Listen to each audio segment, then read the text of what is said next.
Hello, everybody. This is Professor Joseph Holbrook again, and this is our new series on Born in Blood and Fire, dealing with the complicated heritage of Latin America.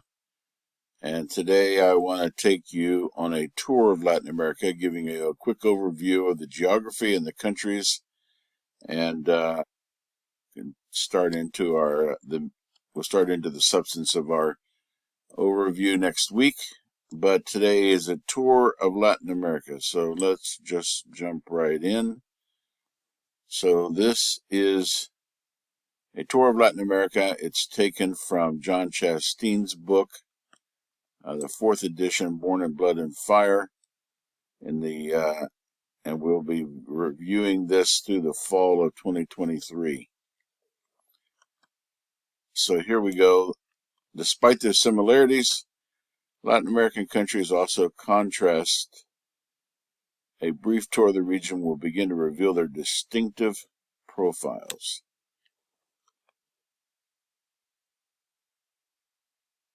Here is a map of Latin America. We're going to talk briefly about Mexico, my favorite countries, and not far from my home of Miami. We'll also talk about Central America and then the Caribbean. Favorite destination for tourists. Then Northern South America, Venezuela and Colombia. Also, one of my favorites is Colombia, where I used to live when I was an exchange student. We'll discuss, as you might notice, we're moving south on the map. Then we'll discuss the Andean countries of Ecuador, Peru, and Bolivia. And then we'll discuss the southern cone, which is comprised of Argentina, Chile, Uruguay. At the moment, I don't remember if Paraguay is included in the southern cone. And then we'll finish up with Brazil. So, let me change my view here.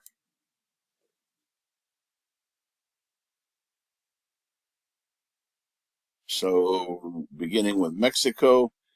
Yeah, Mexico can be described in a three-part approach. I'm sorry, that's the wrong one. Here we go. Mexico is the heartland of the Americas. Current slide. Why is that not? Okay, let me back it up. Sorry about this. My technical difficulties continue to be a challenge. So Mexico is the heartland of the Americas.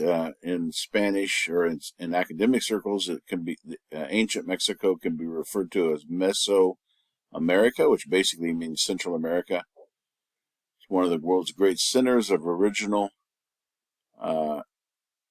plants of corn, beans, tomatoes, chocolate, avocados were cultivated in ancient Mexico or Mesoamerica. Just to begin, it's a unique modern culture.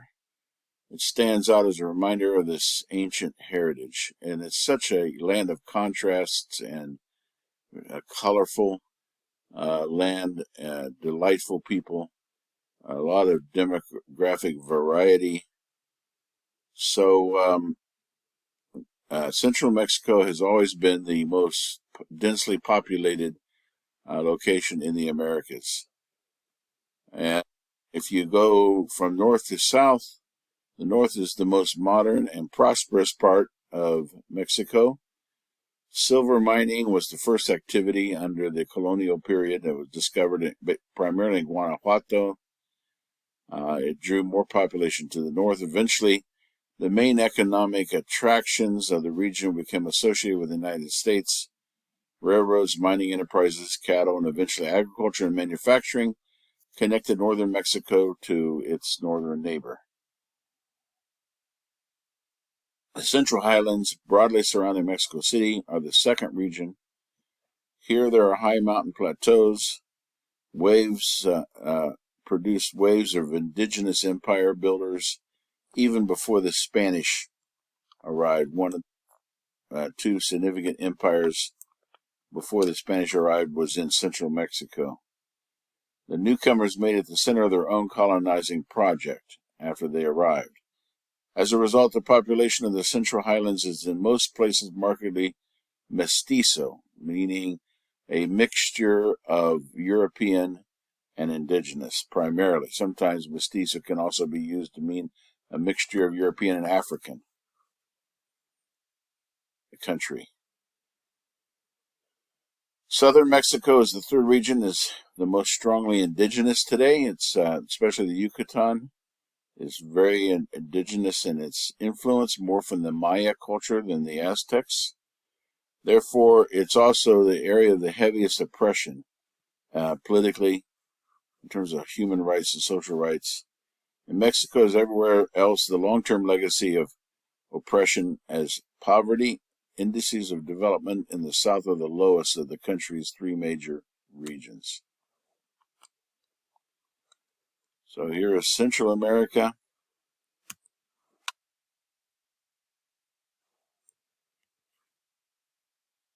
So here's the picture of Mexico. You can see Chihuahua in the north, Monterrey. My first trip to Mexico, we drove through Monterrey down into the central part of Mexico. León, Guanajuato are just slightly north of Mexico City. They are some of the original centers of silver mining. I've spent a lot of time in Puebla, just to the southeast of Mexico City. I have some friends that are of Nahuatl descent or Aztec descent in Puebla. And most recently, I visited the delightful and lovely city of Oaxaca last summer. And I highly recommend it if you get a chance. One of the places I'm hoping to visit in the future, I'd like to see some of the pyramids in the Yucatan Peninsula.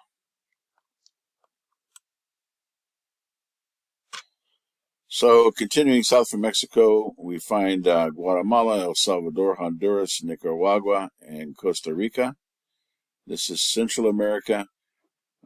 This was traditionally part of the Nueva España, which was the ancient name or colonial name for modern Mexico. And these were territories or provinces of Nueva España. After the period of independence, for a short time, there was an empire of Mexico that continued to involve the Central American countries, but that changed with time. There have been several attempts to unite the countries of Central America into a sort of United States of Central America, but those have all failed. Guatemala is the largest country. It's the land of the Mayas because Mayan languages are still spoken today. About 40% of the population of Guatemala is of Mayan descent. If you ever get a chance to travel to Lake Atitlan, Panajachel is the tourist town that's kind of opens up into the area. I highly recommend it. I spent some time there, and it's a huge volcanic lake, which you can cross with a water taxi or you can cross by boat. It's surrounded by volcanoes, and there are 12 villages around Lago Atitlan that are named after the 12 apostles: San Mateo, San Lucas, San Juan, San Pedro. And interestingly enough, many of these villages are distinctly different tribal groups, which you can tell once you learn. You can tell by the clothing style that they wear, the homespun clothing. Also, they speak different languages, different dialects. There is different. They're all descended from ancient Mayan, but they're as different from Mayan today as say Spanish or Portuguese or Italian would be different from Latin.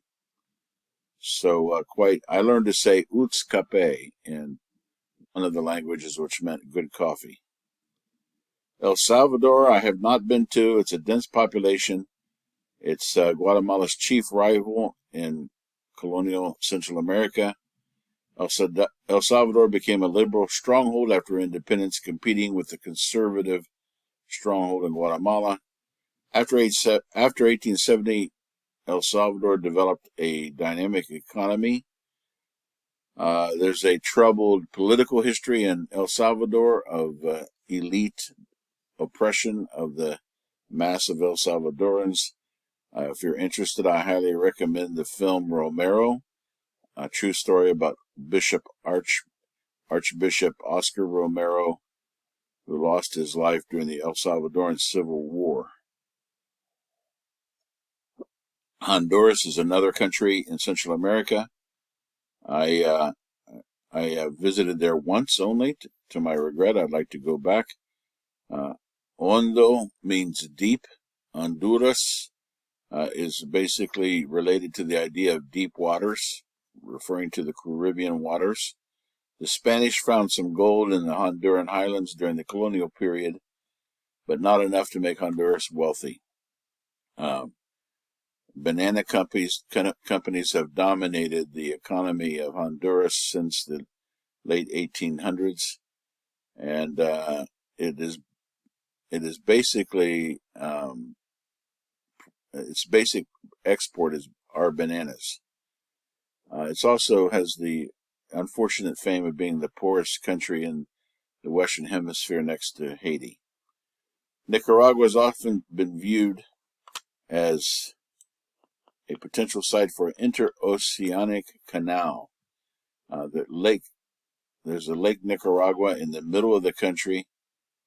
Maybe I'll back up and you can see the map. But there's also a river that runs down from the lake to the Atlantic coast, and it would have been it would not have been difficult to build a canal across Nicaragua, and that was basically the idea up until Teddy Roosevelt's tenure, in which they switched their goal to Panama. There's been a strong British influence on the coast of Nicaragua, which eventually led to the Caribbean port of Bluefields. However, the main population lives on the Pacific side. But in both Guatemala as well as Nicaragua, there's a large Afro-Caribbean population along the coast, mostly English-speaking. And I don't know if we'll mention Belize here, but on the coast of Guatemala, there's a country called Belize, which is English-speaking and Afro-Caribbean. It's kind of one of the exceptions in the Central America because it is English-speaking and primarily Afro-Caribbean rather than mestizo. Costa Rica is the last of the 5 Central American republics, has a long history which has been exceptional, that has few people of indigenous descent. The country is not dominated by large land estates, which has been the case in most of the rest of Latin America, leading to small middle classes. Excuse me. The country has not experienced a great deal of violence or dictatorship. Costa Rica has a model system of parks and rainforest preserves, and it's a very advanced country. So here's the map of Central America. I don't know if we can see Lake. Right here is the Lake Nicaragua. You see Belize is over here on the Pacific. I'm sorry, the Atlantic side of Guatemala. Panama is not included in this because traditionally Panama has been always associated with South America. It was a territory under submission to the Viceroyalty of Santa Fe de Bogota, and so Panama was always under the authority of Colombia after Colombia became an independent country until Teddy Roosevelt decided he wanted to build a canal across it. So Panama is not counted as a Central American country. So the Caribbean. So in the Caribbean, as far as the Spanish-speaking portion of the Caribbean, we have Cuba, the Dominican Republic, and Puerto Rico. Jamaica, at one time, surprisingly to a lot of people, was a Spanish island, but it was taken by the British under Oliver Cromwell in 1655 in Cromwell's Western design, and from that point on it became British. Which is why Jamaicans do not speak Spanish. They speak patois in English. Cuba is the largest largest Spanish-speaking island in the Greater Antilles, also the largest island. It makes up half the land area of the Caribbean. A close trading relationship has tied Cuba and the United States together since the early 1800s. Of course, you probably know about the intervention of the United States in the Spanish-American War, which short-circuited Cuba's War of Independence. We'll talk more about that in a later chapter. The Cuban-U.S. relationship has been complicated due to nationalism and U.S. meddling in Cuba. In the Dominican Republic is half of the island of Hispaniola. It was the first island settled by Christopher Columbus, and the oldest city is Santo Domingo. The first church built in the Americas hemisphere was in Santo Domingo. The entire island was under the control of the Spanish until they ceded the western half to the French, which they called it Saint-Domingue, and they developed a intensive sugar economy, mass production of sugar on plantations, which led up to the Haitian Revolution, which is a famous event in Latin America that we will talk about in this course. And so the island of Hispaniola became divided between French-speaking Saint-Domingue, later Haiti, and the Spanish-speaking Dominican Republic. The early Dominican Republic had so many problems becoming a viable country that Spain actually reclaimed it for a few years in the 1860s, and at one point the government of the Dominican Republic asked the United States to admit it as a state in the Union under the presidency of Ulysses S. Grant.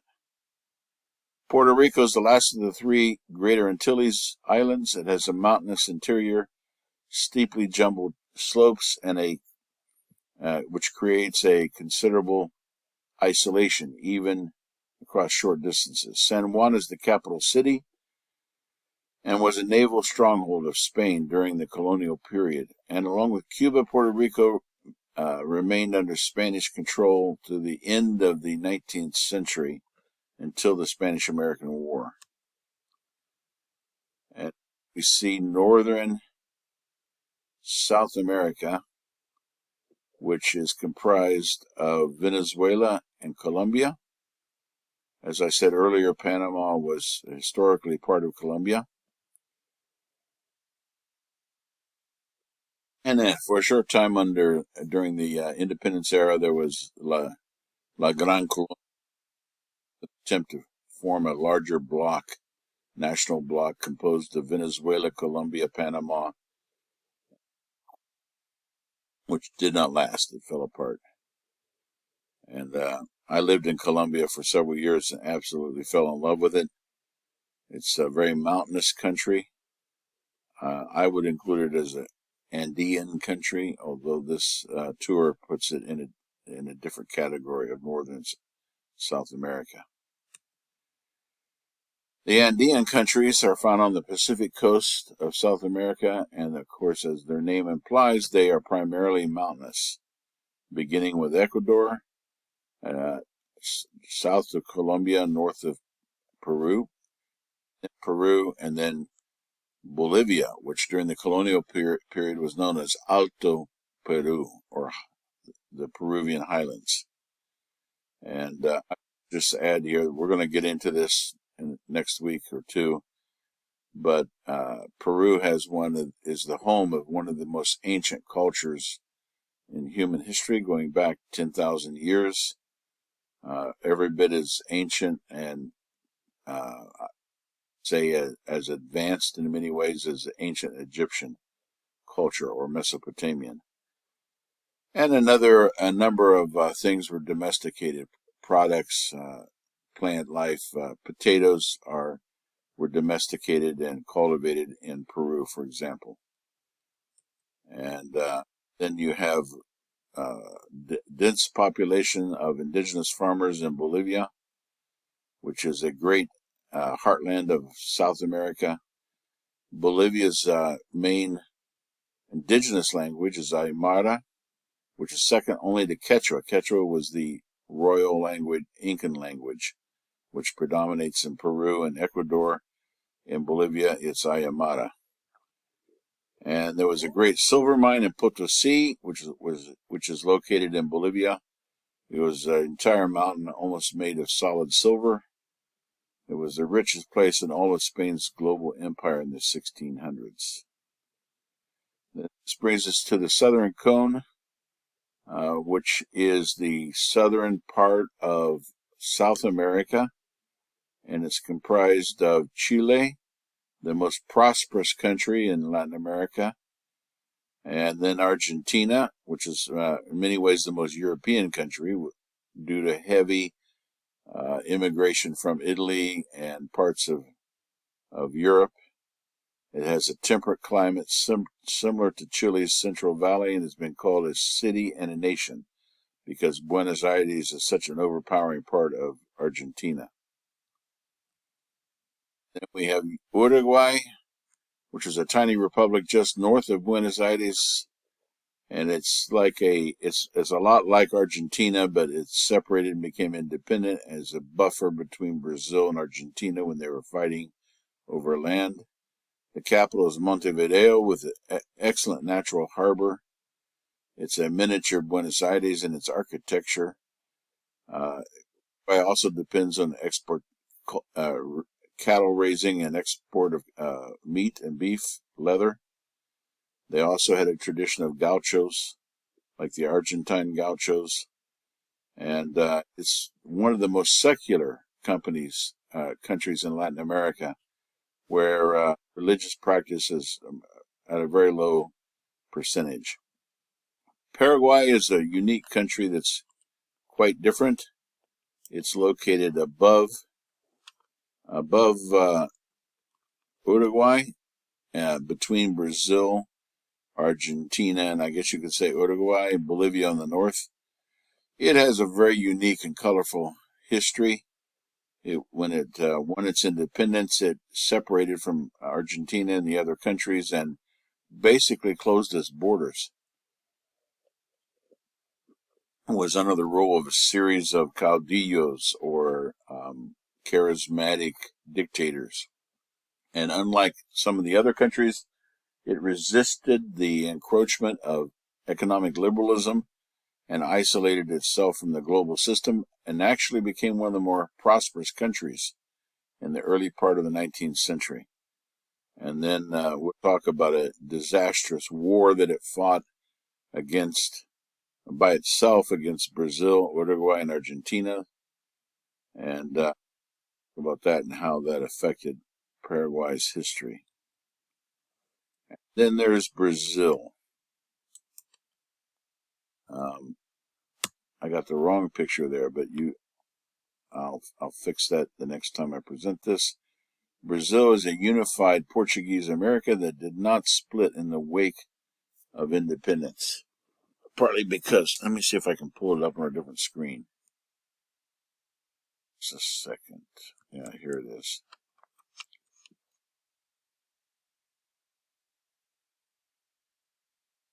Just a second.